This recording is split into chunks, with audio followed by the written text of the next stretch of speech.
अब हम लोगों के बीच एक ऐसे शख्स जिनकी नेतृत्व में जब वो बिहार के प्रांतीय अध्यक्ष बने, उस वर्ष मेरा भी जुड़ाव मारवाड़ी वोमेन से हुआ। उस टाइम मैं कटिहार का नया सदस्य बना था और मैं उस वक्त SMS वगैरह करने का काम करता था। तो भैया का चला के मेरे पास फोन आया, तो उस समय मेरे लिए बहुत बड़ी बात थी कि गर्व की बात थी कि प्रांतीय अध्यक्ष ने एक सामान्य कार्यकर्ता को फोन किया है। और एक ऐसे शख्स जिनकी वाणी में सरस्वती विराजमान है, उनको हम लोग सदैव मार्गदर्शक के रूप में मानते आए हैं। और उनकी ओजस्वी वाणी से उन्होंने अपने कई कार्यशाला में हम लोगों का नेतृत्व किया है। हमारे बिहार प्रांत के पूर्व अध्यक्ष, साथ ही पूर्व राष्ट्रीय उपाध्यक्ष, पटना सिटी के सदस्य, पटना ईस्ट के सदस्य अनिल वर्मा जी का एक बार जोरदार तालियों के साथ स्वागत है, अभिनंदन है, वंदन है। भैया हाथ मिलाना बड़ा बात है। थैंक यू विकास जी। सबसे पहले तो मैं बताना चाहूंगा कि मैं कोई ट्रेनर नहीं। 30 सालों से मैंने मंच को जिया है। 20 वर्ष की उम्र से लेकर अभी 50 वर्ष के होने तक मंच के इस सफर में जो अनुभव हमने प्राप्त किए हैं, उन्हीं अनुभवों को आपसे शेयर करना है। और इस सेशन में आप देखेंगे कि मेरे अनुभव से ज्यादा मैं कुछ अन्य साथियों के अनुभव अभी आपके सामने लेकर आऊंगा। अच्छा, सबसे पहले मुझे ये जानना है कि आप में से कौन कौन से ऐसे सदस्य हैं, मुझे लगता है ढेर सारे हाथ देंगे, जिन्होंने माइक पे अपने शाखा के किसी न किसी कार्यक्रम में कभी भी कुछ न कुछ संचालन किया हो या बोला हो। सभी लोग हाथ उठाइए। नहीं, हाथ उठाए रखिए। चलिए ठीक है, 3-4 लोग ऐसे दिख रहे हैं। आपने हाथ नहीं उठाया, कभी आपने माइक पे नहीं बोला है, आपने नहीं बोला, कम बोला, आपने भी नहीं बोला। ठीक है, आइए आप इनके साथ बैठिए।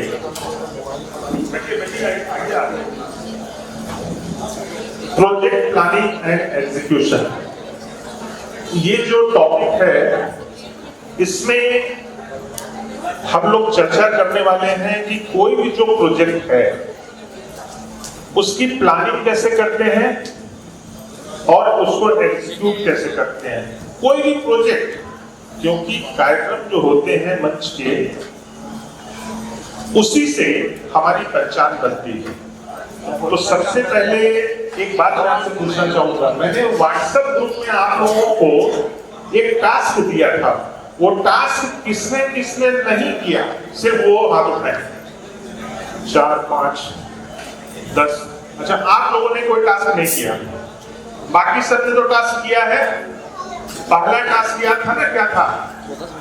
अमेज़न प्राइम पे एक नई वेब सीरीज आई है, मेड इन इंडिया। उसका एपिसोड नंबर 2 आपको देखना था। मतलब बाकी सब लोगों ने देखा है पक्का? ठीक है, मतलब 7-8 लोगों ने नहीं देखा। चलिए कोई बात नहीं देखा, उसको बाद में देख लीजिएगा। वो पूरी सीरीज देखने लायक है। ठीक है, क्यों देखने लायक है ये अभी आपको पता चलेगा जब कुछ कुछ क्लिप्स हम लोग देखेंगे। पहले तो शुरू करते हैं कि प्रोजेक्ट मैनेजमेंट है क्या। तो देखिए, ये सब किताबी बातें हैं जिसको कि हम लोग पढ़ सकते हैं। ठीक है, प्रोजेक्ट मैनेजमेंट क्या होता है, तो फलाना ठिकाना ये वो, लेकिन इसके जब फेजेस को हम लोग देखेंगे ना, तब हम लोग को समझ में आना शुरू होगा। प्रोजेक्ट जो होता है, कोई भी प्रोजेक्ट, कोई भी कार्यक्रम जो हम करने वाले हैं, सदस्य और कई बार जो नॉन मेंबर्स होते हैं, हमको उनका भी साथ लेना पड़ता है। उसमें वो सभी पार्टिसिपेंट होते हैं, लेकिन इसमें जो सबसे इंपॉर्टेंट होता है, सबसे जो जरूरी बात होती है, उसको जानने के लिए अभी हम लोगों को एक वीडियो देखना पड़ेगा। मोहित जी, आपको एक वीडियो दिखाना चाहेंगे हम लोग को। देखिए वीडियो D1 है, उसको पहले हम लोग देखते हैं।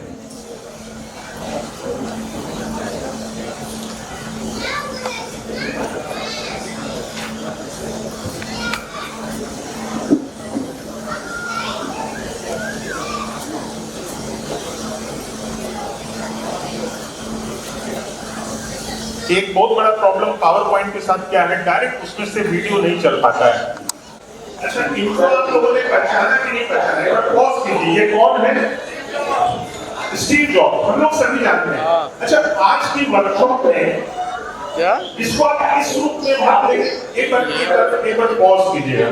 हाँ मिल गया। सिर्फ इस रूप में नहीं लेना है यहाँ कि अंदर हम लोग मंच के बारे में जान रहे हैं। आइए ना अंदर। आप देखिएगा ऐसे कई पॉइंट्स आएंगे, आप उन सारी बातों को अपने व्यापार में भी लागू कर सकते हैं, आप अपने व्यवसाय में भी लागू कर सकते हैं। ठीक है, तो स्टीव जॉब्स जो कि एप्पल के फाउंडर थे और बाद में उसके सीईओ भी बने, वो अपनी कंपनी के बारे में कुछ बता रहे हैं। ठीक है, कि उसमें वर्किंग स्टाइल क्या थी, तो इस वीडियो को एक बार लोग शुरू से देखते हैं। देखिए अंकल कितना देखेगा। Apple touch bases frequently and bring it all together into a product. We do that really well. And एक बार वीडियो को रोक लीजिए। all day, आपने इस वीडियो को ध्यान से देखा, थोड़ा थोड़ा देखा, क्या समझ में आया है इस वीडियो से? आप ठीक है, आपने 2 शब्द बोले, आप समझ पाए? नहीं समझ पाए, लेकिन आप लोगों को बोलना पड़ेगा कि नहीं। थोड़ी देर बाद मैं माइक पे आज आप लोग से काफी बुलवाने वाला हूं। स्टीव जॉब्स जी कहते हैं, हाँ भैया आप बताइए। स्टीव जॉब्स का सिंपल सा कहना है कि मेरी जो कंपनी है वो कोई मैन्युफैक्चरिंग कंपनी नहीं है, मेरे पास कोई वेयरहाउस नहीं है, मेरे पास कोई इंजीनियर नहीं है। हम लोग इंजीनियर को हायर करते हैं, जो बनाने वाली कंपनी है उनसे बात करते हैं, जो मार्केटिंग करती है उनसे बात करते हैं, जो डिस्ट्रीब्यूशन करता है उनसे बात करते हैं, और वंस इन अ वीक 3 घंटे का हम लोग डिस्कशन करते हैं और हर जो बेस्ट दे सकता है उनका सारा कॉम्बिनेशन करते हैं, और वो जब कॉम्बिनेशन करके रिजल्ट आता है पहले जाता है। ये जो बात अभी हुई टीम वर्क की, कि काम को बांटिए। अभी हो क्या रहा है, मतलब आप अपनी शाखा में देखिए या कहीं पर भी देखिए, मैं कहता हूँ मंच को छोड़ दीजिए, आप किसी भी संगठन में देखिए क्या हो रहा है। अध्यक्ष मतलब सर्वे सर्वा जो करना है, हाँ हमारा अध्यक्ष है वो करेगा, ठीक है, सचिव भी तो करेगा, बाकी सदस्य। भाई 2 बातें हो सकती है, एक कि आप तो करना ही नहीं चाह रहे हैं, नहीं, आप चूंकि क्या है कि आप शाखा पदाधिकारी होंगे, क्रांति पदाधिकारी होंगे, आपने कितना काम बांटा है जी, ये भी तो बताइए। भाभी काम बांटा कि नहीं बांटा? अच्छा, आप चूंकि व्यस्त थे तो आप नहीं बता पा रही हैं, तो काम बांटा कि नहीं बांटा?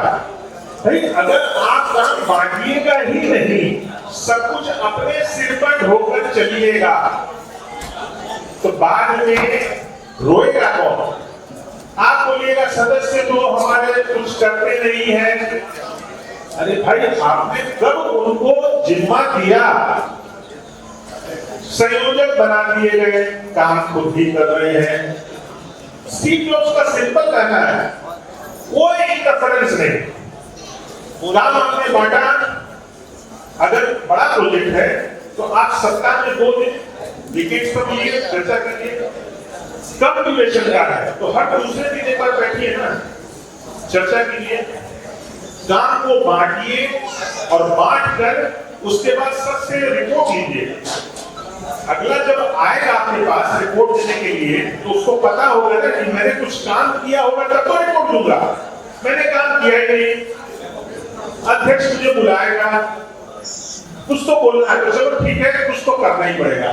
काम को बांटना बहुत जरूरी है, ये बात स्टीव जॉब्स कह रहे हैं। तो देखिए, शुरुआत में जहां से कर रहा हूं, ये दोनों पर लागू होगी, आपके व्यापार में भी लागू होगी, संगठन में भी लागू होगी। अब एक महत्वपूर्ण बात पे आते हैं कि वो कौन से लोग होंगे जो कि काम करेंगे, वही काम करेंगे जिनके अंदर पैशन होगा। अगर पैशन नहीं होता तो प्रमोद केडिया भैया जो कि मेरे से भी 15 साल पहले से युवा मंच में है, आज क्यों खगड़िया से चल के यहाँ तक आ जाते हैं? चाहे वो सुजय बंगा जी हो, चाहे आलोक बजाज हो, चाहे कोई भी विकास, कोई भी जो इतने सालों से लगा हुआ है, क्या जरूरी था कि इनको यहाँ तक आना जरूरी था? इस उम्र में भी लोग यहाँ पहुंच रहे हैं, पैशन है।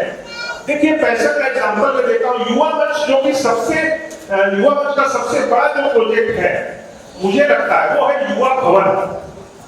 अगर रवि अग्रवाल जी, जब मैं राष्ट्रीय उपाध्यक्ष था तो मेरे राष्ट्रीय अध्यक्ष थे, अगर उनके अंदर पैशन नहीं होता तो क्या आप में से हर कोई जानता है क्या युवा भवन आगे बढ़ सकता था? काम नहीं बढ़ सकता था। थोड़ा सोचते हैं रवि भैया को। राम राम। आज बहुत अच्छा लग रहा है साथियों के बीच में आके, और प्रशिक्षण कार्यशाला है। वैसे हम बिहारियों को इसकी आवश्यकता होती नहीं है क्योंकि हम लोग तो जन्मजात प्रशिक्षित हैं, बट फिर भी संगठन का एक सिस्टम है और हम सब लोग को निरंतर कुछ नया सीखना चाहिए, हमारे अंदर निखार आता है। जैसा मुझे ध्यान आया कि आज की कार्यशाला का विषय है कि संगठन के प्रकल्पों को किस तरह सफलतापूर्वक पूरा किया जाता है। वैसे तो हम सभी लोग बहुत बड़े बड़े प्रकल्प करते हैं और उसे सफलतापूर्वक पूरा भी किया है, संगठन का एक बहुत बड़ा इतिहास है। फिर भी आज इस वर्कशॉप में बहुत सारे साथी बहुत सारी विषयों पर चर्चा करेंगे, बहुत पॉइंट्स बनाएंगे, सबका अपना व्यू होगा और हम उन सभी चीजों से सीख कर कुछ नया करेंगे। मुझे लगता है मैंने जो सीखा है, मैंने जो महसूस किया है कि जो मुझे लगता है सबसे महत्वपूर्ण है वो है किसी भी कार्यक्रम को आपके साथ है, उसे अपना लें। जिस दिन आपका नाम उस कार्यक्रम के नाम के साथ जुड़ जाता है, आप विश्वास मानिए उस दिन वो कार्यक्रम भी सफल होने की ओर बढ़ जाता है, साथ ही आप भी सफलता के लिए सुपान करेंगे। इसके कई उदाहरण हैं संगठन में, बहुत सारे कार्यक्रम हैं, लेकिन अगर मैं युवा भवन की बात करूँ, मुख्य रूप से इन दिनों हम लोग युवा भवन में सक्रियता के साथ काम कर रहे हैं। बहुत सारे साथी युवा भवन को हम लोग के नाम के साथ जोड़ कर पाते हैं। युवा भवन की जो टीम काम कर रही है उसने इस पूरे प्रकल्प को अपना बना दिया है। कहीं ऐसा महसूस नहीं होता है कि किसी और के लिए काम कर रहे हैं, किसी और कार्यकाल के लिए काम कर रहे हैं। जो भी साथी जिसके रूप में संगठन युवा भवन के साथ जुड़ा हुआ है वो इसे अपना मानकर काम कर रहा है, अपने कामों के ऊपर प्राथमिकता दे रहा है। यही वजह है युवा मंच युवाओं का संगठन है, लेकिन युवाओं का संगठन होने के बाद भी लगभग 50 करोड़ का एक प्रकल्प हम लोग दिल्ली में सफलतापूर्वक आगे बढ़ा रहे हैं। बहुत जल्दी से पूरा किया, थोड़ी देर हुई है, लेकिन जिस तरह से साथी लगे हुए हैं ये निसंदेह पूरा हो, क्योंकि लोगों ने इसे अपना मान लिया। तो बहुत सारे साथियों का नाम ले सकता हूँ। युवा भवन की बात करेंगे तो आपके झारखंड से विजय आनंद उनका है, नंदू भैया है, गांधीधाम से नंदू भैया है, बिहार से आकाश अग्रवाल है। तो कई साथी हैं जिन्होंने युवा भवन को अपना माना है और लोग युवा भवन के साथ। और आपको तो जानकर आश्चर्य भी होगा, आश्चर्य क्या, मुझे लगता है बहुत सारे लोगों को पता नहीं होगा कि युवा भवन के प्रथम दानदाता भी आपके अपने बिहार के ही हसनपुर से दीपचंद बड़बड़िया की। तो जिस तरह दीपचंद जी ने अपना कॉन्ट्रीब्यूशन दिया था उसे अपना माना था, उस कार्यक्रम को सफल होने में कोई रोक नहीं। अन्य कार्यक्रमों की बात करूँ, आज हमारे कार्यकाल में अमृत धारा का कार्यक्रम, अमृत धारा का नाम आते ही हेमंत का नाम, कैंसर डिटेक्शन वैन की बात करते हैं उसका नाम आते संजीव जैन का, रक्तदान की जब आप बात करेंगे तो पंकज बढ़िया का नाम, सांगठनिक दौरों की बात करेंगे, सक्रियता की बात करेंगे तो राष्ट्रीय उपाध्यक्ष सुनील न्याय का नाम, सांगठनिक ऊर्जा की बात करेंगे तो राष्ट्रीय उपाध्यक्ष सैजल वर्मा का नाम है। तो ये लोगों ने जिस प्रकार से अपने कार्यक्रमों को जिया, लोग आज पारिवारिक शब्द के रूप में उसका इस्तेमाल करते हैं। यही लोगों की सफलता है। और मुझे लगता है कि संगठन में भी उसी प्रकार काम करना चाहिए। जिस दिन कार्यक्रम को अपना बना लेंगे, हमारा नाम उसके साथ जुड़ जाएगा, कार्यक्रम का नाम हमारे साथ जुड़ जाएगा। रवि भैया के लिए जोरदार तालियां। तो व्हाइट शर्ट और स्पष्ट विचार जिनकी पहचान रवि भैया, उनकी बातें भी हम लोगों ने सुनी। तो आप सब ये मानते हैं कि नहीं कि सबसे जरूरी जो क्वालिटी होनी चाहिए वो पैशन है, तभी कोई कार्यक्रम जो है गतिशील होगा और सक्सेसफुल होगा। ये पहली क्वालिटी। ऐसे लोगों को जब तक आप नहीं चुनेंगे या जिसमें पैशन की कमी है उसको जागृत नहीं किया जा सकता है, उस पर भी हम लोग चर्चा कर लेंगे। लेकिन जो अभी दौड़ रहे हैं, जो रुके हुए उनको हमको चलाना है, कि जो दौड़ रहे हैं उनको ही बागडोर आपको देनी पड़ेगी, तभी मिसाल को लेके आगे बढ़ सकते हैं।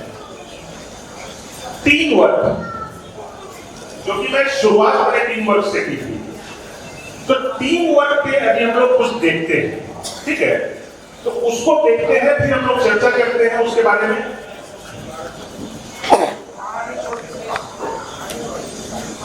टीम वर्क पे बात में आऊंगा और अलग अलग परिप्रेक्ष्य में हम लोग इसको देखेंगे। अभी एक हुई JRD टाटा और जलस्टर देसाई के बीच में जो डिस्कशन हुई, वो मान लीजिए कि वो प्रांतीय अध्यक्ष और प्रांतीय संयोजक के बीच की चर्चा हो सकती है। आप मान लीजिए कि ये शाखा अध्यक्ष और शाखा संयोजक के बीच की चर्चा हो सकती है। कुछ मैसेज निकला, मैं बोला था कि आप इस वीडियो को देखिएगा, उस पूरे एपिसोड को, और उसमें नोट कीजिएगा। तो आप में से कौन बताना चाहेगा कि इसमें से क्या संदेश निकला? नहीं, आप अध्यक्ष हो, आपकी पोस्ट क्या है शाखा में? सेक्रेटरी है। और कोई जो भी पोस्ट में न हो, सेक्रेटरी है। और कोई जो किसी पोस्ट पे नहीं भागी आपने, और कोई जो किसी पोस्ट पे नहीं हो, बोलना चाहेंगे? आप किसी पोस्ट पे नहीं है, चलिए आगे आइए और सबके सामने बोलिए, पीछे से नहीं, यहाँ नहीं। आपने कभी पहले मंच पे बोला है? आपने मंच पे बोला है किसी पोस्ट पे? मेंबर है, ठीक है, आपके मेंबर है। एक एक कर दोनों को सुनते हैं। मैं शाखा से जो भी हमको मैंने वीडियो देखा उसमें जो मेरा मानना है, मुझे बात देखी है अभी 2 मिनट में, कि अगर 50-50 है तो अक्सर डर जाता है कि होगा कि नहीं होगा। वहाँ पर मुझे JRD टाटा की बात बहुत सही लगी। अगर 50-50 है इसका मतलब है कि वो बात हाँ आप उसको देख पाएंगे। दूसरी चीज़ मैं भी एक बिजनेस डेवलप कर रहा हूँ, मुझे ये समझ में आया कि अगर जैसे JRD टाटा ने अपने बोला कि तो JRD टाटा को अप्रोच किया गया था और वो बोले कि आप आइए, आप चलेंगे बोलेंगे तो चीज़ें तुरंत हो जाएंगी। तो JRD टाटा ने बोला कि अगर आप अपनी टीम को कन्विंस नहीं कर सकते तो मैं टीम का भार आपको कैसे दे सकता हूँ? तो वही मैंने नोट किया, मेरे को अपनी जो रिस्पॉन्सिबिलिटी है, मुझे लग रहा है कि मुझे सब करना है, तो वो मुझे अपनी टीम को देना पड़ेगा, उस पर उन्हें ट्रस्ट करना पड़ेगा। अभी आपने जो बोला ना, आप भारत प्रभाव बोलते गए, ठीक है? देखिए, बोलने की कला क्या है? जिस समय आप बोलिए तो जिनको आप सामने सुना रहे हैं उनकी आंखों को देखिए कि वो देख कहाँ रहे हैं। बस जब अपने लोग ऐसे ही कुछ सीखना नहीं, इंस्पायर लोग हो रहे हैं सोचने से, उनकी आंखों को देखिए। अगर वो कहाँ देख रहे हैं, मतलब आप उनको बोल कर रहे हैं, फिर आप थोड़ा जल्दी, तो आपने बोला बहुत अच्छा है, ठीक है, लेकिन एक सीखने की चीज है। थैंक यू वेरी मच, आपने बहुत अच्छा बोला। आप अपना परिचय दीजिए। नहीं, और कोई पॉइंट है पुराने से है, बोलिए। अच्छा, नजर में नजर डालिए। अच्छा बोलिए ना, तो दिक्कत क्या है? 50-50 वाली बात हो रही थी, वो उनका नजरिया था। आप बोलिए। 2 लाइन नहीं, 2 लाइन बोलिए।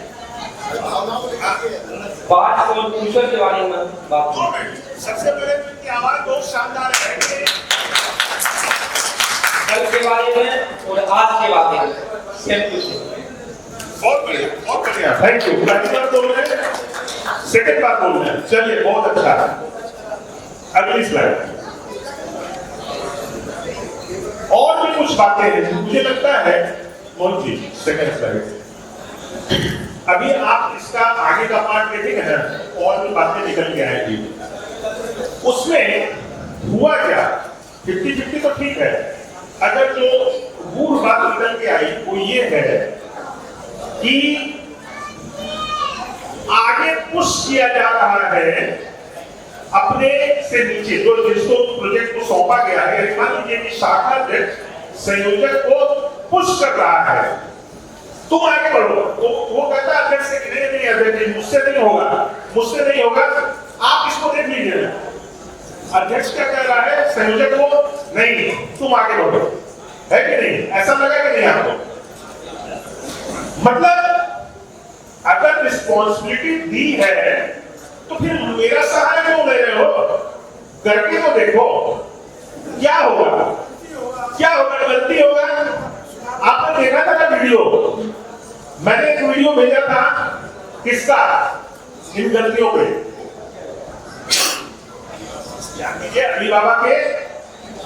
अलीबाबा के फाउंडर, ठीक है,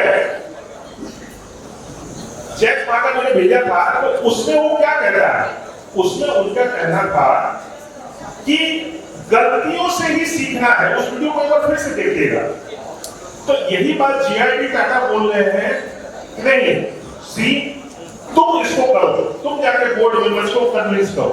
अच्छा ठीक है, यही बात देखी कही गई, leader must give free hands to the project conveners. कहीं भी जाना है तो शाखा अध्यक्ष जा रहा है, छोटा से छोटा काम करना है तो आप शाखा अध्यक्ष को साथ ले रहे हैं। ऐसा करना कोई बहुत बड़ी अकलमंदी नहीं है। आप कब तक शाखा अध्यक्ष रहिएगा? हमारे जमाने में तो एक 10-10 12 साल तक अध्यक्ष एक ही आदमी बन जाता था। अब थोड़ी है, अब तो रिस्ट्रिक्शन आ गई, आपको पता होगा, 2 साल और विशेष परिस्थिति में 3 साल, तो रिस्ट्रिक्शन आ गई है। अच्छा यहाँ पे कुछ रिस्ट्रिक्शन है।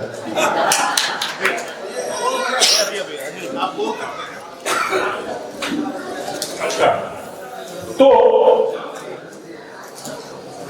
एक नई लीडरशिप को तैयार करने के लिए, ताकि हमारी शाखा की जर्नी कभी रुके नहीं, उसके लिए जरूरी है कि हम नए लीडर्स को तैयार करें। अगली स्लाइड देखते हैं। चलिए यहाँ पे तो वीडियो है, इस वीडियो को देखते हैं।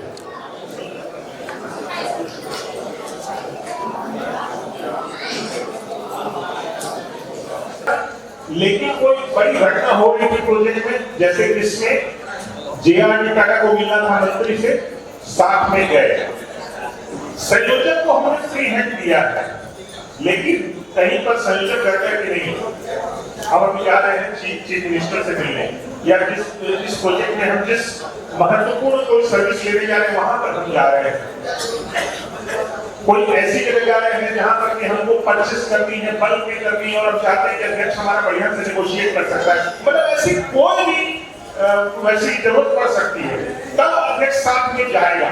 ठीक है, वही इसमें दिखाया जा रहा है। थोड़ा गौर कीजिए, डील फाइनल हो गई है। अब जो दिखने वाला है उसको देखने के बाद मेरे तो रोंगटे खड़े हो जाते हैं। ध्यान दीजिए, बहुत भावुक पल है। क्या होने जा रहा है?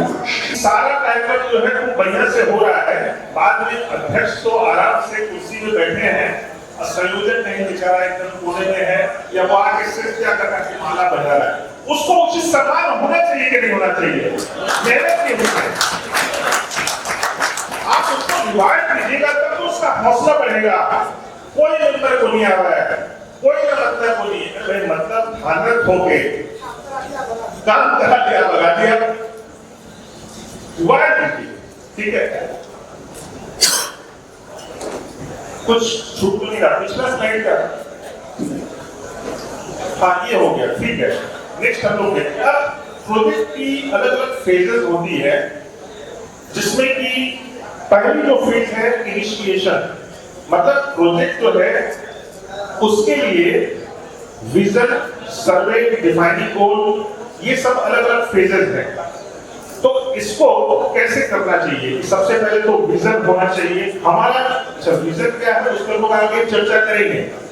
ये दो बहुत महत्वपूर्ण है। इन दोनों पॉइंट्स पे अभी हम लोग काफी देर चर्चा करने वाले हैं। सबसे पहला पॉइंट है, अगर हमारा विजन ही नहीं है और गोल हमारा डिफाइन नहीं है, तो आप तय मानिए कि प्रोजेक्ट जो है लेकर हम आगे नहीं बढ़ पाएंगे। उसको एग्जीक्यूटिव मीटिंग में हमको प्रेजेंट करना, ये हम लोग सब जानते हैं, सबके पास संविधान हमें पता है, उस सिस्टम को हम लोग फॉलो करते रहे हैं और करना भी चाहिए। एक प्रोजेक्ट कमेटी बनानी है, कन्वीनर बनाना है, ये सब हम लोग जानते हैं। अगली स्लाइड पे आते हैं। अब देखिए, अगर आपका विजन क्लियर हो, मतलब जो प्रोजेक्ट आप करने जा रहे हैं, अगर आपके दिमाग में उसका खाका बिल्कुल तैयार हो, तो कैसी सफलता मिल सकती है और बहुत कम मेहनत से भी मिल सकती है। उसका एग्जाम्पल हम लेते हैं, लॉन्च ऑफ मेरा लहू देश के नाम। अब ये क्या है? सबको जानते हैं मेरा लहू देश के नाम क्या है, लेकिन ये शुरुआत कैसे हुई? इसको इसके लिए हम लोग को जाना पड़ेगा हिस्ट्री में, युवा मंच की हिस्ट्री में। ब्लड डोनेशन के कार्यक्रम, ब्लड डोनेशन के जो कार्यक्रम है वो काफी समय से हम लोग करते चले आ रहे हैं। ये तो हम लोग जानते हैं। आप कुछ कहना चाहें तो मुझसे भी कह सकते हैं। इनको मैं कह रहा हूँ पीछे जो है, आप मुझसे कुछ करना चाहेंगे, सबके साथ शेयर करना चाहेंगे? नहीं? अच्छा, तो बैठ जाइए तब तो, नहीं तो मैं बुला दूंगा आपको। तो ब्लड डोनेशन के कार्यक्रम तो हमेशा से होते चले आ रहे हैं, आज भी हो रहे हैं। मैं एक दो आपसे चर्चा करना चाहता हूं। जैसे जून महीने में जब भयंकर गर्मी पड़ती है, उस समय दो प्रोग्राम ऐसे होते हैं जिनका लॉजिक मुझे आज तक समझ नहीं आया।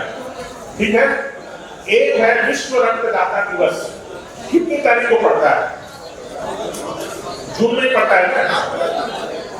ठीक है, भयंकर गर्मी, भयंकर गर्मी में आप किसी को बोलिएगा कि जाके तुम्हें ब्लड देना है, कोई तैयार होता है? नहीं होता है। मतलब भयंकर गर्मी में लोग अपने घरों में रहना चाहते हैं, कम से कम खून तो नहीं देना चाहेंगे। ठीक है, उसी तरह से इसी जून में एक कार्यक्रम होता है विश्व पर्यावरण दिवस में। विश्व में हो रहा था, लेकिन हमको भी करना है। आपके घर में अगर पौधे, मेरे टेरेस पे 250 गमले हैं, तो मुझे पता है उन 250 पौधों को बचाने में इतनी एफर्ट लगती है। नया हम क्या लगाने जा रहे हैं जून महीने में भाई? ठीक है, तो एक समस्या मेरे समय में आई जब मैं प्रांतीय अध्यक्ष था।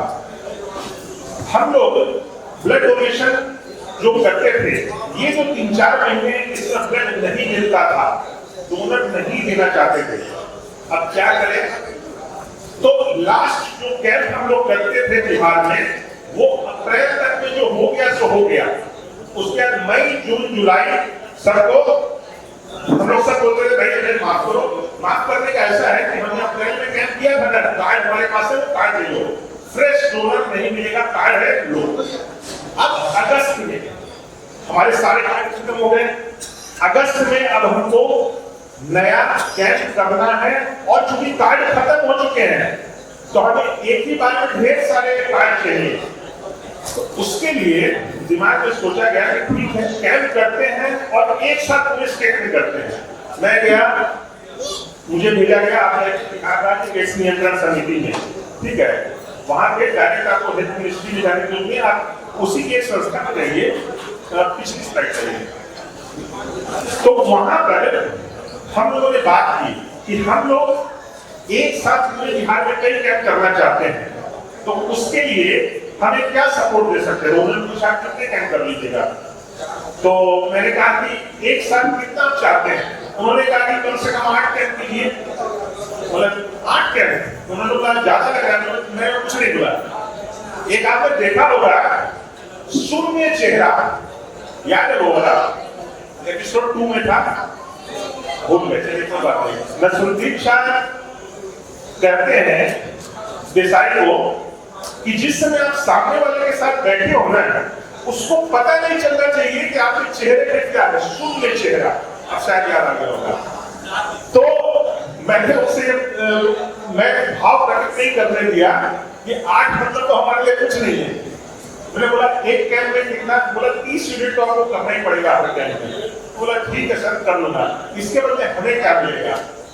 हमें मतलब मैं देखता था कि वो लोग कुछ ये एडवर्टाइजमेंट देते हैं। मैंने कहा कि हमारा लोगो, हमारा नाम उसमें चाहिए।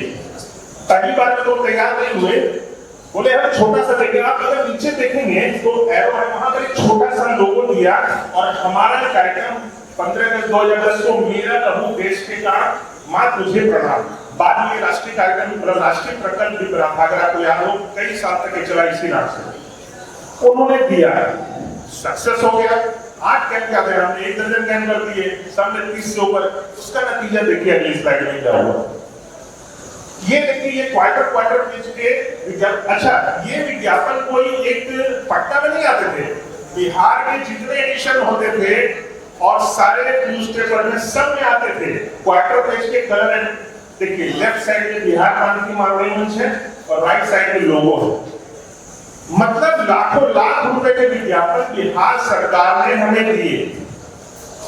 विजन, आपका विजन अगर क्लियर है और आपका विजन सामने वाले बंदे तक पहुंच रहा है तो निश्चित मानिए कि सफलता बिल्कुल श्योर है, निश्चित है। अगली स्लाइड में आपने इसके बाद क्या है, planning and execution is a team work. इसका सबसे बेहतरीन उदाहरण है हमारे युवा मंच का जो सबसे बड़ा कार्यक्रम होता है वो है राष्ट्रीय अधिवेशन।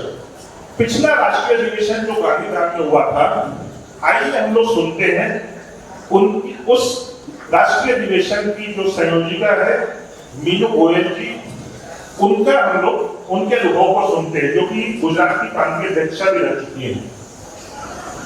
नमस्कार साथियों, मैं गुजरात की पूर्व प्रांतीय अध्यक्षा मीनू रोशन बोल रही हूँ। आप सबका हार्दिक अभिनंदन करती हूँ। आज के रवीश वर्मा का पूर्व राष्ट्रीय अधिवेशन अनंतम के बारे में जानकारी प्राप्त करने के लिए आया तो सच कहूं कि पुरानी यादें ताजा हो गई। आज जब अनंतम की बात आती है तो सबसे पहले मुझे हमारे साथ कार्यकर्ताओं की चेहरे याद आते हैं। वो भागदौड़ याद आती है, वो उत्साह, वो चिंता और वो मीटिंग, और सबसे बढ़कर अपने मंच परिवार का साथ याद आता है।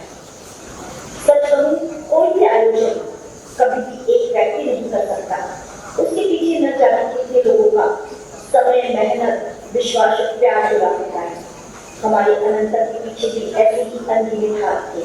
मैं उन सभी कार्यकर्ताओं को दिल से प्रणाम करती हूँ और विशेष रूप से हमारे संस्थापक अध्यक्ष श्री नंदलाल जी गोयल का, जिनका अनुभव और मार्गदर्शन हर कदम पर हमारे साथ था। जब पहली बार गांधीधाम में राष्ट्रीय अधिवेशन करने की बात हुई तो हर कोई व्यक्ति एक जैसी सोच ही रखता है। कुछ साथियों के मन में सवाल भी थे और सच कहूं तो उनके सवाल बिल्कुल गलत भी नहीं थे। इतना बड़ा आयोजन, इतनी बड़ी जिम्मेदारी, आखिर हमें इससे मिलेगा क्या? तब हमने सिर्फ इतना कहा था, मिलेगा नहीं, बताने का अवसर मिलेगा। भारत की परंपरा कहती है अतिथि देवो भव, तो देश भर से आने वाले अपने मंच परिवार की मेजबानी करने का सौभाग्य मिलेगा। गांधीधाम को करीब से दिखाने का अवसर मिलेगा। लोग जानेंगे कि नक्शे में छोटा सा दिखने वाला ये शहर सोच और काम में कितना बड़ा है। और जब बात दिल तक पहुंची तो सब साथ आ गए। एक बार और मैं कहना चाहूंगी, क्रांति चिन्ह होना आसान नहीं होता। हम राष्ट्र और गृह शाखा के बीच की एक कड़ी होते हैं। एक तरफ राष्ट्र की जिम्मेदारी, दूसरी तरफ अपनी शाखा की भावना और उन दोनों के बीच संतुलन बनाए रखना। लेकिन जब उद्देश्य एक हो तो रास्ते भी अपने आप ही बढ़ते चले जाते हैं। अधिवेशन की सर्व सहमति मिलने के बाद हमने अपना कार्य शुरू किया। हमने अपने सदस्य की कार्यक्षमता और योग्यता के अनुसार उन्हें जिम्मेदारी दी। हमने हर कार्य के लिए अलग अलग कमेटी का निर्माण किया। उसमें एक प्रमुख और साथ में 3-4 कार्यकर्ता हमने और लेकर ऐसे 5 कार्यकर्ताओं की एक टीम बनाई। जैसे रजिस्ट्रेशन के लिए, होटल बुकिंग के लिए, वाहन यानी ट्रांसपोर्टेशन के लिए, मंच पर मंच पर व्यवस्था के लिए, खाने की व्यवस्था के लिए, ऐसे अलग अलग हमें कमेटीज बनी और उसका फॉलो लेना हमारी जिम्मेदारी है। और फिर भी सब काम बहुत अच्छे से करने की बात उठी। बहुत कुछ चुनौतियां होती है जिसे हम उस समय और परिस्थिति के अनुसार और बड़े के मार्गदर्शन के साथ में सॉल्व करते चले जाते हैं। हर टीम में अलग अलग स्वभाव के लोग होते हैं, तो बिना नाम के भी जी जान से काम करता है, तो किसी की इच्छा होती है कि इसके काम को पहचान ले। एक नेतृत्वकर्ता के रूप में हमेशा हमारी यही कोशिश रही कि किसी का सम्मान कम न हो और न किसी का उत्साह कम। मुझे लगता है नेतृत्व का मतलब आगे चलना नहीं, सबको साथ लेकर चलना है। आज से पीछे मुड़कर देखते हैं तो लगता है कि हमने आयोजन से कभी ज्यादा रिश्ते कमाए हैं। और यह बात भी है कि अगर हम कुछ अच्छा कार्य करने चाहते हैं तो सब एक मत नहीं होते हैं। अगर हमें 80 जने अच्छा कार्य करने के लिए बधाई देने वाले हैं, हमको शुभकामनाएं देने वाले हैं, तो कुछ लोग ऐसे भी होते हैं कि वे इस चीजों को जल्दी से एक्सेप्ट नहीं कर पाते हैं, लेकिन उन कुछ लोगों की वजह से हमें कभी पीछे नहीं करना।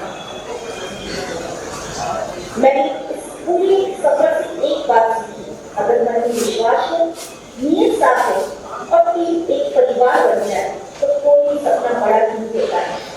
इसलिए मैं हमेशा एक बात करती हूँ, मान लो तो हार है और ठान लो तो जीत है।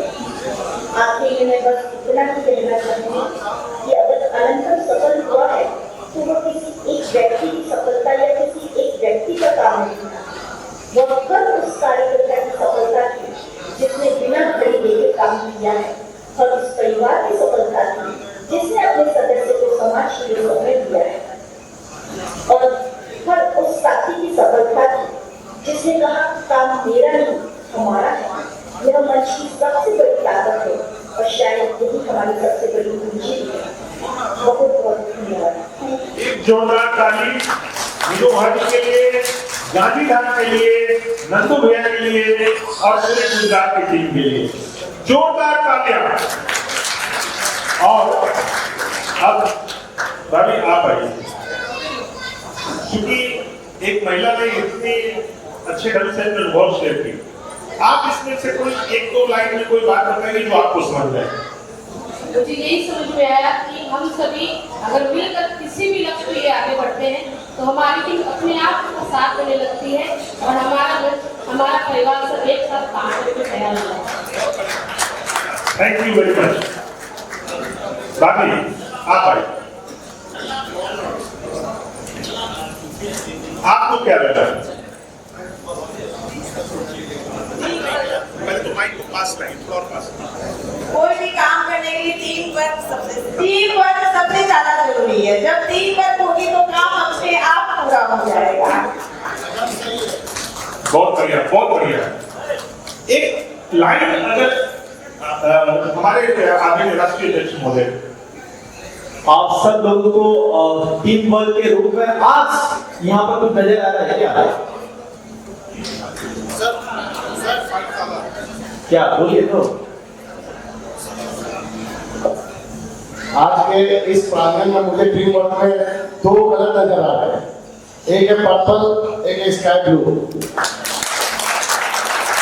और सबसे बड़ी जो नजर आ रही है, हर कोई मुस्कुरा रहा है और आखिर कि तो हम बातें नहीं करेंगे, हम सिर्फ एक बात बताते हैं कि उनके मुस्कुराहट में जो उत्साह है, हमारे लिए दूर से आए हुए मतलब जो समय हमको लगा है उसको मतलब लगता है कि कुछ है ही इसके सामने। मतलब a lot of thanks। सबसे ज्यादा तो हम चाहेंगे एक बार भैया आप आइए, दाढ़ी वाले भैया हैं, मतलब आपका नाम सुनील भैया, आज से वो ब्रांड बन गया दाढ़ी वाले। ऐसे ही भैया ने तो ऐसे ही आज दाढ़ी का तो ब्रांड बना ही दिया है। जिन्होंने जब एंट्री को किया तो मुस्कुराते हुए एंट्री करवाया है और सबको एसी के अंदर डाला है और सबसे भैया खाइए ना, ये खाना खाइए ना। मतलब जब इनको देखा तो मुझे अपना बचपन याद आ गया। कुछ इसी प्रकार से जब धनबाद का कोई कार्यक्रम होता था, युवा मंच का कार्यक्रम होता था, तो मेरी भी ऐसी जिम्मेवारी रहती है, भाई जी खाना खाइए ना भैया आप कुछ। डेफिनेटली थैंक यू आप दोनों का। मतलब हमको दूर जाने की दरकार नहीं है, किसी चीज को महसूस करना है तो हम अपनी जगह खड़े रहकर भी शायद उस बात को महसूस कर सकते हैं। और ये चीज मैं जब यहाँ बैठा था, जब उन सारी चीजों को जब सुन रहा था तो मुझे लगा कि शायद वही बातें, वही चीज हम यहाँ पर देख रहे हैं, तो उसको महसूस करने की जरूरत है। Thank you. एक बहुत ही फेमस चाइनीज प्रोवर्ब है कि अगर आपको 3 महीने के लिए पैसे कमाने हैं, कन्फ्यूशियस की ये प्रोवर्ब है कि अगर आपको 3 महीने के लिए पैसे कमाने हैं तो आप अनाज उगाओ। भाभी क्या उगाओ? नहीं भाभी सुन नहीं पाई थी, आवाज थोड़ी कम थी। तो 3 महीने के लिए अगर पैसे कमाने हैं तो अनाज उगाओ। अगर आपको 3 साल के लिए पैसे कमाने हैं तो फलदार पेड़ उगाओ। अगर आपको 100 साल के लिए पैसे कमाने हैं तो आदमी उगाओ, मतलब रिश्ते कमाओ। ये बात नहीं कहा कि सबसे बड़ी कमाई जो हमारी हुई है, हमने रिश्ते कमाए। तो क्या कर रहे हैं युवा मंच में जाकर? क्यों टाइम खोटी कर रहे हैं? नहीं, टाइम खोटी नहीं कर रहे हैं, हम रिश्ते कमा रहे हैं, हम एक नेटवर्क बना रहे हैं। जो दुनिया के सबसे सफल लोग हैं, चाहे वो उद्योगपति हो, चाहे वो साइंटिस्ट हो या वो लीडर्स हो, वो सबसे ऊपर क्यों है? उन्होंने रिश्ते कमाए हैं, उन्होंने नेटवर्क बनाया है, बहुत बड़ा नेटवर्क बनाया है, इसलिए वो सफल है। तो युवा मंच में हम क्या कमाने आते हैं? हम रिश्ते कमाने आते हैं, हम नेटवर्क बनाने आते हैं। अगर मान लीजिए कि कोई भाभी हमारी है और वो सोचती है कि ठीक है हम जो है इंश्योरेंस का काम करना शुरू करते हैं, नेटवर्क की जरूरत पड़ेगी ना उनको। अगर वो घर से ही रहेगी तो क्या वो 100 लोगों को जान पाएगी? नहीं जान पाएगी। तो युवा मंच आपके नेटवर्क बनाने के लिए, आपके परिवार के लिए, आपकी अर्निंग के लिए उतना ही जरूरी है। ठीक है ना? कई बातें हैं, जैसे से बातें निकलेगी उन बातों को हम लोग शेयर करेंगे। जब समय खत्म होगा अच्छा चलिए, लेकिन मुझे समय देना पड़ेगा आपको। अभी आधा नहीं हुआ, मतलब वो लोग हो गए तो उसको जल्दी खत्म करेंगे। एक इससे पहले वीडियो चाहिए। देखिए आज के इस सेशन का एक बहुत महत्वपूर्ण वीडियो मैं आपको चलाने जा रहा हूं। वो है संजीव जी का वीडियो होगा, उसको अभी चलाइएगा, मतलब उनका इंट्रो देगा। दिल्ली के हमारे एक युवा साथी हैं Sanjeev ji Jain, cancer detection van आपने सुना होगा, सुना है ना? ये हाँ, और अधिकांश शाखाओं में उसके कार्यक्रम भी हुए हैं। एक ऐसा प्रोजेक्ट जो कि पूरे देश में हुआ, एक टाइम फ्रेम में लगातार हुआ, लाखों लोगों को उस प्रोजेक्ट से बेनिफिट मिला। तो जो बंदा उस पूरे प्रोजेक्ट को मॉनिटर कर रहा था, उसको तो अनगिनत अनुभव हुए होंगे। उनमें से बहुत एक दो अनुभव, जो एक दो बातें वो करना चाह रहे हैं, उनको सुनिए। और ये बहुत महत्वपूर्ण है, इसलिए कि अगर आप क्रांति पदाधिकारी के रूप में, क्रांति नेतृत्व के रूप में, शाखा नेतृत्व के रूप में अगर सफलता पाना चाहते हैं, इनकी बात को आपको ध्यान से सुनना ही पड़ेगा। सुनते हैं संजीव जी जैसे कैंसर डिटेक्शन कैंप के संयोजक रहे हैं संजीव जी जैसे। आपको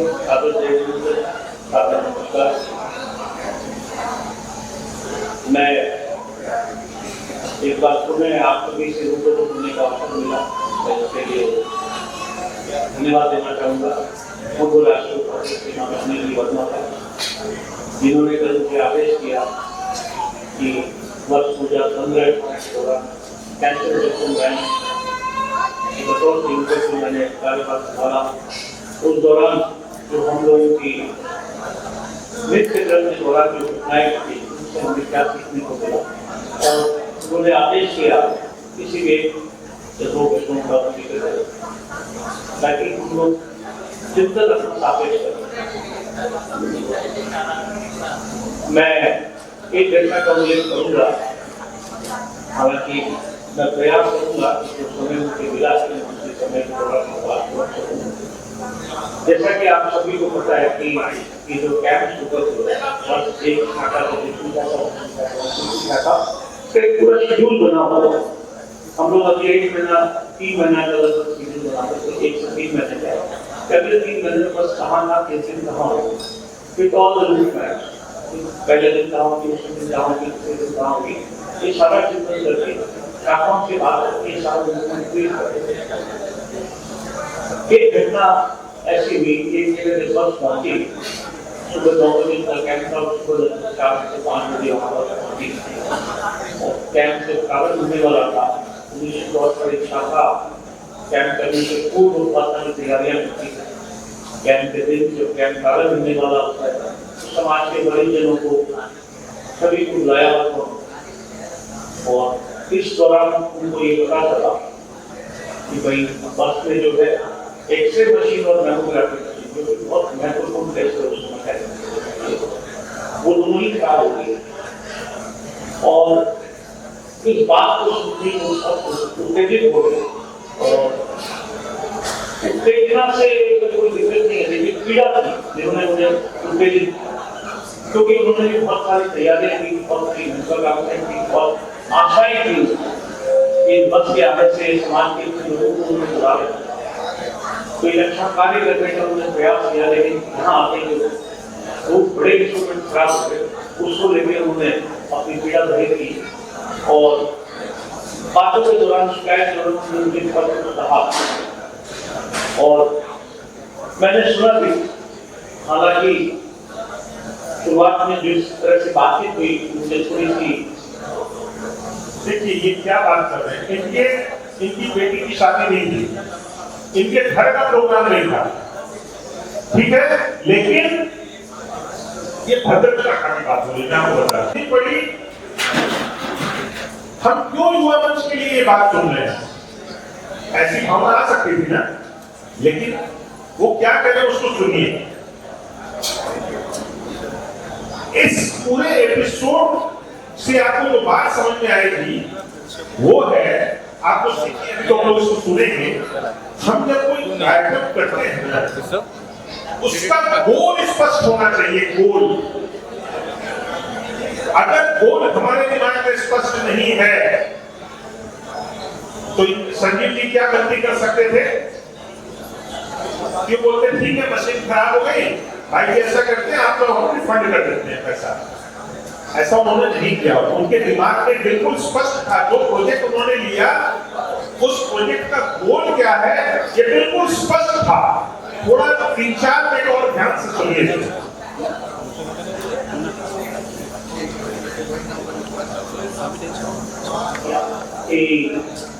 ये इनकी पीड़ा है तो ये व्यक्त कर रहे हैं और हमें इस पीड़ा का निवारण करना है।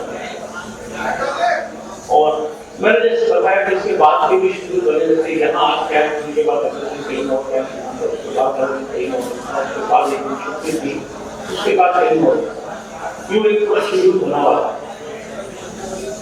हमने आपस में चर्चा की, हमने ट्राई किया कि हम इंजीनियर को बुला के इस काम को करवा सकें, लेकिन क्योंकि वो कैंप जो है रिमोट एरिया होता, इंजीनियर किसी बड़े शहर में, किसी भी बड़े शहर से वहाँ इंजीनियर भेजने में कम से कम 1 दिन का टाइम लगता और अगले दिन अगर हम उसको रिपेयर करवा के कहीं भी और भेजते तो यहाँ हमें बड़ा मुश्किल है। हमने शाखा से निवेदन किया कि ये बड़ा मुश्किल कार्य है और इसके बाद भी बहुत जाते हैं, लगभग 350 किलोमीटर दूर ले गए कैसे करना है। शाखा के सदस्य ऑलरेडी पीड़ित थे, उन्होंने इस बात को लेकर हम लोगों को ये कहा कि ये चिंतन आपको करना है। कहीं ना कहीं वो सही भी थे, हमने चिंतन किया और चिंतन के दौरान कुछ सुझाव आए। सुझाव दिया है कि इस कैंप के दौरान जो सहयोग राशि शाखा ने दी है हम वो उनको लौटा दें। हमने उससे बातचीत की और मैंने उस सुझाव को एक्सेप्ट नहीं किया। मैंने कहा इससे बेहतर होगा कि हम लोग इस कैंप को दोबारा करें, लेकिन क्योंकि ऑलरेडी शेड्यूल बना हुआ था तो सबका ये सुझाव आया कि इस कैंप को दोबारा करने के लिए 700 किलोमीटर बस को ट्रैवल कराना पड़ेगा और जो स्टाफ है वो इतने थके कि करना बड़ा मुश्किल है। हमने इसे चैलेंज के तौर पर लिखा। हमने अपने स्टाफ से बात की, अपनी शाखा से बात की। हमने शाखा से बात करके ये कहा कि हम 3 दिन बाद आके हम वापस कैंप करेंगे, क्या आप सहमति देंगे इस बात? शाखा ने तत्कालीन इस बात में सहमति, क्योंकि और कोई रास्ता भी नहीं। हमने 350 किलोमीटर बस को वापस भेजा। 3 दिन बाद उसके हम सब कुछ के दौरान हमने मशीन वगैरह सारा कुछ वो कैंप पूरा उनके यहाँ हुआ और अपने लोगों का टेस्टिंग जैसे होना चाहिए वो सारा कुछ करके इस पूरे वृत्तांत में जो सीखने को मिला उस बात को मैं बताना चाहूँगा। पहली बात कि जब शाखा ने मुझे अपनी पीड़ा अभिव्यक्त की, हो सकता है उस पीड़ा के दौरान अभिव्यक्ति के दौरान मुझे ऐसी बातें की गई उनको नहीं करनी थी, लेकिन जब आदमी पीड़ित होता है तो अभिव्यक्ति कंट्रोल में नहीं है। उस वक्त एक आदमी यानी सामने वाले को पेशेंस रखना बहुत जरूरी है। मुझे लगा मैंने वो पेशेंस रखा तो शायद मैं चीजों को आगे ले जाता। अगर मैं भी उस पेशेंस आ जाता तो चीजें अच्छी दिशा में नहीं जाए। लूज कर डालते हैं संदीप जी को, क्या हम लोग खो देते, लेकिन एक मंच के पदाधिकारी के रूप में ये आपका दायित्व है कि अगर कोई गलती हो गई है, ठीक है, गलती हुई है, एक्सेप्ट कीजिए, उसका निवारण कीजिए, पेशेंस लूज नहीं करना है। मतलब आपकी बेटी की शादी नहीं है, मैं फिर से बोल रहा हूं, लेकिन जैसा कि सुनील जी ने कहा कि आप मंच के ब्रांड एम्बेसडर हैं, जो आप व्यवहार दिखाएंगे ना फिर वो बहुत नीचे तक जाता है। ठीक है, आगे हम लोग देखते हैं। लेट्स कीप पेशेंस से काम अच्छा होगा, नतीजा भी अच्छा होगा। दूसरी बात मोस्ट इम्पोर्टेंटली जो मैं यहाँ कहना चाहूंगा वो ये था, हमारा उद्देश्य कैंसर प्रोटेक्शन वैन का ये नहीं कि पिज्जा बेस कैंप करते हैं। हमारा उद्देश्य था कि हम प्राइमरी स्टेज पे किसी पेशेंट को अगर बचा सके वो हमारे लिए इम्पोर्टेंट है। हमने उस उद्देश्य को ध्यान में रखते हुए देखा कि अगर हम पैसे दे तो हमारा काम तो हो जाएगा, ऐसा कुछ नहीं बोल रहे, लेकिन हमारा उद्देश्य वो नहीं। हमारा उद्देश्य था कि विशेष में कोई भी प्राइमरी स्टेज का पेशेंट बचाए, वो स्पष्ट है। वो दायित्व लिया और उद्देश्य को पूर्ण करने की जो भी स्टेटस करते हैं हमने उस पर अपना काम किया। तो आपको ये ध्यान में रखना चाहिए कि आपके प्रोजेक्ट में जो भी उद्देश्य है वो पूर्ण हो। प्रॉब्लम आती रहेगी जाती रहेगी, लेकिन हमारा जो उद्देश्य है वो बिल्कुल से पूर्ण। मैं समय का अतिक्रमण कर चुका हूँ, लेकिन जाते जाते एक बात अवश्य करूँगा कि मंच में जब हम किसी प्रोजेक्ट को देखते हैं, कोई भी कार्य करते हैं, तो 3 चीजें हमेशा याद रखिएगा कि हम लोग वाई डॉट हाउ को जरूर ध्यान दें।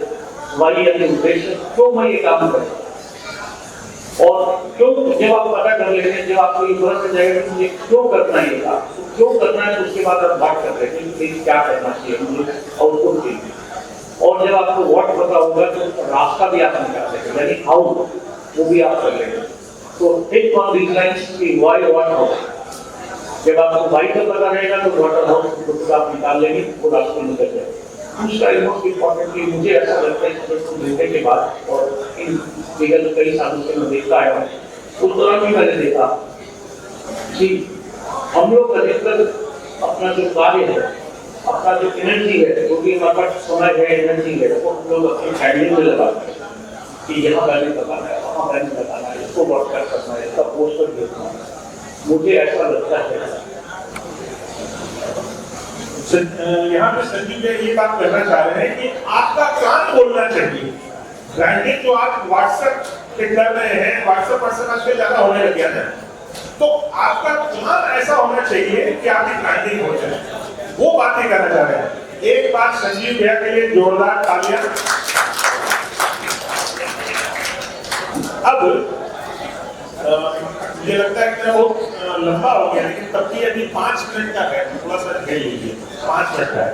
तो हम लोग अभी एक प्रोजेक्ट लेने वाले हैं बिहार और झारखंड से। ये कुछ हमने बाहर के देखे, अब बिहार झारखंड के प्रोजेक्ट और उसकी प्लानिंग और उसके एग्जीक्यूशन को हम लोग सुनने वाले हैं। सबसे पहले बिहार का एक हम लोग देखने वाले हैं, वो S1 वीडियो चलेगी।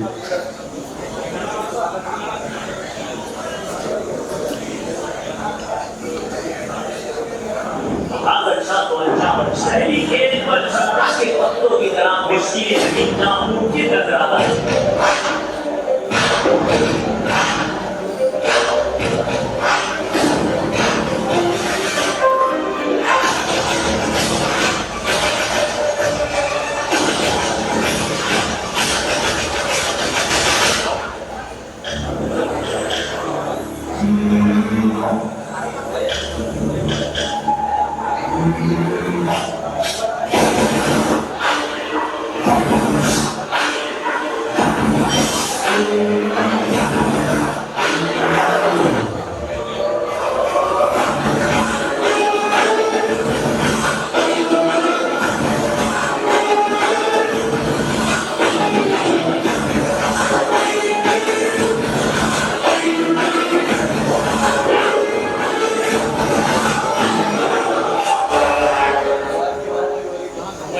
सबसे पहले तो इस शानदार कार्यक्रम के लिए बिहार शांति महासभा के लिए तालियां होनी चाहिए।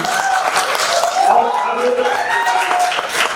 राष्ट्रीय अध्यक्ष महोदय और पार्लियामेंट के हमारे शाखा अध्यक्ष ये दोनों मिलकर इस पर अपने जो भी इनके अनुभव है, जो सीखना है हमें इस बॉल लगा रहे हर व्यक्ति को, तो बहुत कम शब्दों में 2 मिनटों में ये अपनी बात को रखना चाहेंगे।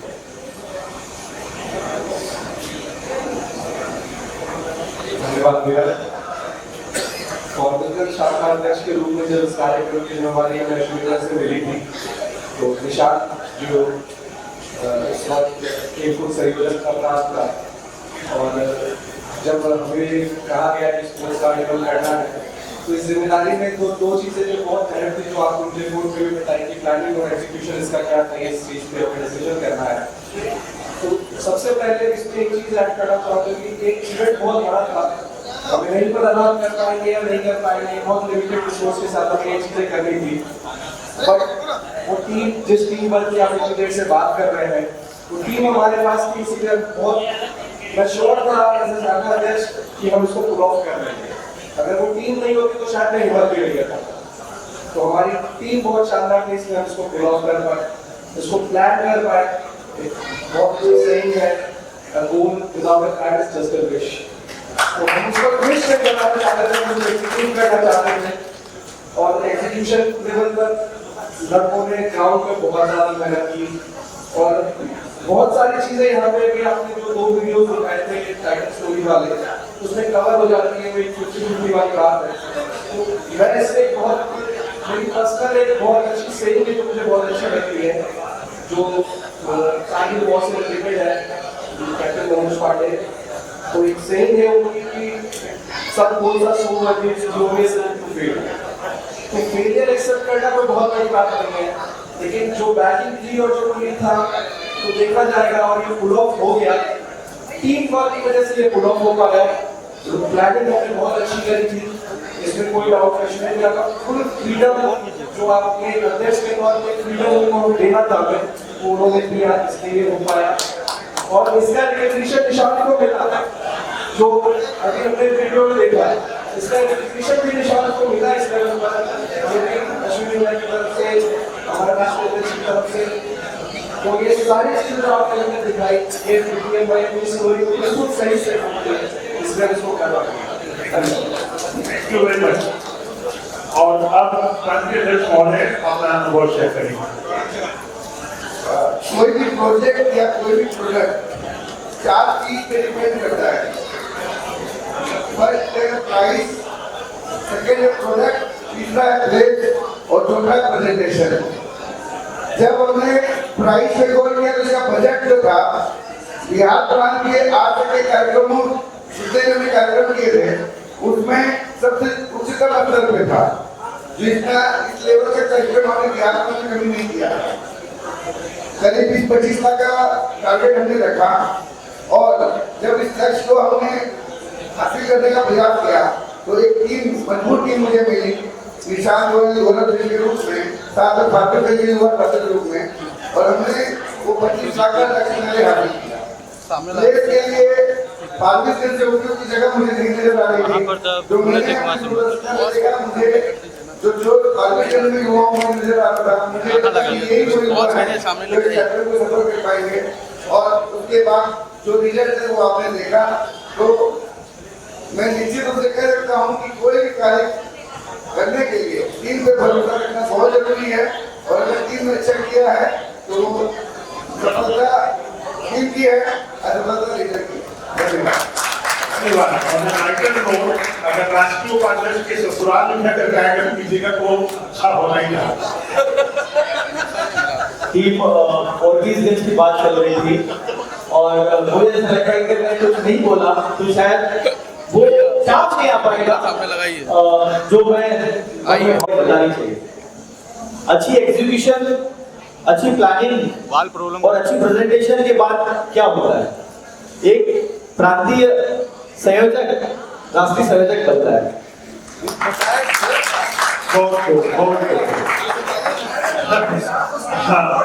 ये परिवार मतलब उन्होंने सब डिस्कस किया है। अब आते हैं झारखंड क्रांति।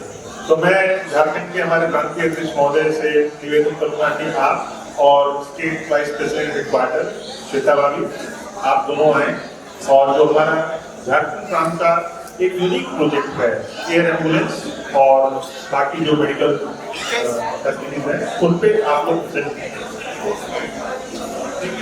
कर लेंगे। मरीज की स्थिति गंभीर है, उसे तुरंत बड़े अस्पताल ले जाना होगा, समय बहुत महत्वपूर्ण है। इलाज संभव है लेकिन मरीज को जल्द से जल्द बड़े अस्पताल पहुंचाना होगा। इतनी जल्दी व्यवस्था कैसे होगी? जब हर मिनट कीमती हो तब त्वरित चिकित्सा परिवहन जीवन बचा सकता है। संभाल कर जल्दी कीजिए। आवश्यकता के समय सदस्यों एवं उनके परिवारों को बेहतर चिकित्सा सहायता उपलब्ध कराने के उद्देश्य से झारखंड प्रांतीय मारवाड़ी युवा मंच ने भारत की अग्रणी एवं 25 वर्षों से अधिक अनुभव वाली संस्था AR rescuers world wide Pvt LTD के साथ एक महत्वपूर्ण समझौता किया है। देश एवं विदेश में त्वरित चिकित्सा परिवहन के लिए एयर एम्बुलेंस सेवा उपलब्ध है। दुर्गम क्षेत्रों के लिए हेलीकॉप्टर एम्बुलेंस तथा बेड टू बेड ट्रांसफर हेतु अत्याधुनिक आईसीयू रोड एम्बुलेंस की सुविधा उपलब्ध है। Train ambulance, commercial airline stretcher transfer तथा एयरपोर्ट एवं एयरलाइन व्हीलचेयर सहायता जैसी विशेष सेवाएं भी उपलब्ध हैं। Train ambulance, commercial airline stretcher transfer तथा एयरपोर्ट एवं एयरलाइन व्हीलचेयर सहायता जैसी विशेष सेवाएं भी उपलब्ध हैं। BP is dropping slightly. Starting the pressures now. सदस्यों एवं उनके परिवारों को विभिन्न सेवाओं पर विशेष रियायत। आगे सबसे पहले प्रोजेक्ट के लिए और प्रांतीय अध्यक्ष महोदय और स्टेट वाइस प्रेसिडेंट और इस प्रोजेक्ट पर एक्सप्लेन करेंगे, और साथ में जो प्रोजेक्ट कन्वीनर है वो भी साथ में यहाँ भी आए, रितेश महता जी वो भी आए यहाँ पर। हाँ, इसको प्रोजेक्ट को पूरा करेंगे।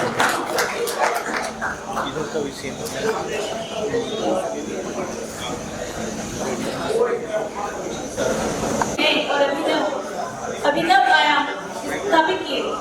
जनसेवा को सर्वोत्तम प्राथमिकता देते हुए प्रांत द्वारा एयर एम्बुलेंस एवं एम्बुलेंस ट्रेन जैसी अत्यंत उपयोगी सुविधाओं का शुभारंभ किया गया। यह पहल अत्यंत कम लागत में अधिक से अधिक लोगों तक त्वरित एवं गुणवत्तापूर्ण चिकित्सा सहायता पहुंचाने का एक सफल प्रयास सिद्ध हुआ।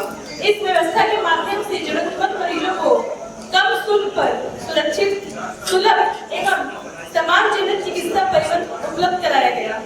झारखंड प्रांत की इस अभिनव सेवा परियोजना की राष्ट्रीय स्तर पर व्यापक सराहना की गई एवं इसे जनहित में अनुकरणीय मॉडल के रूप में प्रशंसा प्राप्त हुई। यह प्रकल्प सेवा, संवेदनशीलता और सामाजिक उत्तरदायित्व के प्रति झारखंड प्रांत की अटूट प्रतिबद्धता का एक सशक्त उदाहरण है। इसके आगे का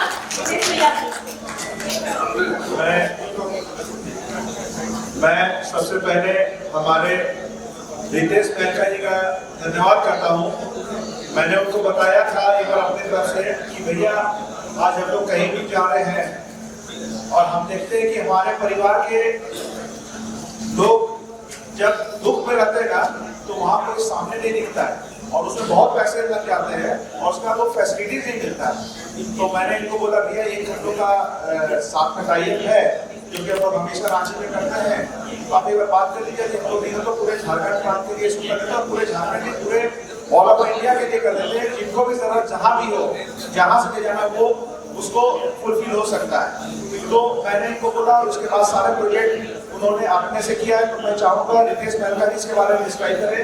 और साथ में मैं आज एक और बात बताना चाहता हूँ कि आज हमारे गोविंदपुर के जो मंडल संगठन को उपाध्यक्ष हैं उन्होंने रेड एम्बुलेंस से भी आज टाई अप कराया पूरे ऑल ओवर इंडिया का।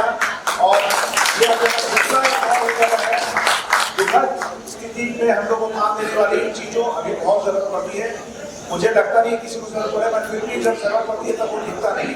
तो ये बहुत अच्छा पहल हम लोग की तरफ से। रितेश जी प्लीज आप बताएं।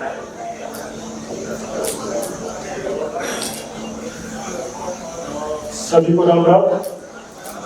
सर्वप्रथम तो मैं धन्यवाद देना चाहूँगा राष्ट्र के सिरमौर श्री सुरेश जी का, कि धन्यवाद देना चाहूँगा प्रांतीय अध्यक्ष हमारे श्री विशाल मारिया जी का, कि जिन्होंने मुझ पर विश्वास जताते हुए मुझे यह अहम पद दिया और अपने समाज के लिए कुछ करने की प्रेरणा दी।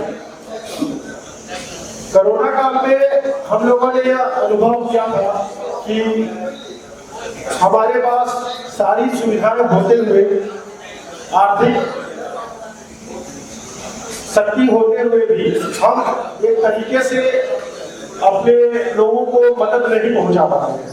हमने उस समय अनुभव किया कि बहुत सारी कंपनियां जो एयर एम्बुलेंस लाइन में है या पार्थिव शरीर को ट्रांसपोर्टिंग करती है, इसमें जो मीडिएटर या बिचौलिए जो है, तो कहीं ना कहीं हमारे समाज के सदस्य उसमें ठगे जाते थे। उनको आर्थिक नुकसान होता था या समय में सही जानकारी नहीं मिल पाती थी कैसे हम उसको यूज करें, कहाँ से हम सहयोग लें। तो हमारे प्रांतीय अध्यक्ष जी ने हमेशा से मुझे इस विषय में कहा। अप्रैल के रांची के जीएम में हम लोगों की पूरा जब मुलाकात हुई तो उस समय हमारे मंडलीय उपाध्यक्ष मंडली आशीष अग्रवाल जी भी वहां पर मौजूद थे। उन्होंने भी मुझे इस हेतु प्रेरित किया कि रितेश कुछ करके देखो, कोशिश करो, आगे बढ़ो, हम लोग हैं पीछे। मैं यहाँ पे एक बात बताना चाहूंगा, शायद एक से हटके है। मैंने अपनी पढ़ाई के लिए प्रोफेशनल इंजीनियरिंग किया हुआ था, बट वो कभी यूज में नहीं आया, कभी उपयोग में नहीं आया। मुझे लगता था कि मेरी जो पढ़ाई थी वो बेहद होगी। मैंने कोशिश की, पहल किया, 2-3-4 एम्बुलेंस कंपनियों के साथ मीटिंग्स की और उसका नतीजा ये निकला कि हम लोगों ने सबसे पहले एयर एस्योरेंस प्राइवेट लिमिटेड के साथ टाई अप किया। उसमें टाई अप तो किया ही किया, टाई अप करना ही कोई सफलता की कहानी नहीं होती। अभी पिछले महीने की एक वृतांत में बता दूं, हमारे मारवाड़ी बच्चे के एक रायपुर के साथी थे, उनके घर की 4 दिन की बच्ची थी, उन्हें हमें हैदराबाद एयर रेस्क्यू करना था। भारत की टॉप एयर एम्बुलेंस कंपनियों ने ना कर दिया था। हम लोगों ने सफलतापूर्वक पूरी मेडिकल फैसिलिटी को ध्यान में रखते हुए सफलतापूर्वक उस बच्ची को हैदराबाद एयर शिफ्ट किया। आज वो बच्ची अपने घर में बहुत अच्छे से पूरी झारखंड क्रांति मानव मंच इस शानदार प्रोजेक्ट के लिए बधाई की पात्र है कि नहीं? जब किसी की जान आप बचाते हैं तो उससे बढ़कर, उससे सुंदर भावना इस मनुष्य के जीवन में कभी नहीं आती है। बहुत बहुत धन्यवाद पूरी झारखंड क्रांति महामंच का और अध्यक्ष एसपीपी हेडक्वार्टर सबका। अभी अभी मैंने आपको एक व्हाट्सएप भेजा है इस ग्रुप के, ये जो फंक्शन है इस एक ग्रुप में मैंने भेजा है। आप देखिएगा लास्ट में, सबसे लास्ट में आ रहा हूँ, इसमें कुछ मेरा देखिए प्रेजेंटेशन बहुत लंबी हो गई, मैंने कई चीजों को कट शॉर्ट कर दिया, मैं सीधे लास्ट में आ रहा हूँ। प्रोजेक्ट कंप्लीट हो गया, ठीक है, इसमें कुछ बातें हो सकता है मैं कल करूंगा, फिर कल करूंगा, लेकिन अभी हम लोग लास्ट में सीधे जल्द कर रहे हैं। प्रोजेक्ट कंप्लीट हो गया तो उसका क्या होना चाहिए? तो शानदार हुआ कम्युनिकेशन। अब कीजिए ना, अब कीजिए। संजीव जी ने क्या कहा था? 80% ब्रांडिंग होने लगी है, 20% वर्क होता है। लेकिन अगर आप 80% वर्क कर रहे हैं तो लास्ट में भी 20% ब्रांडिंग कम्युनिकेशन होना चाहिए।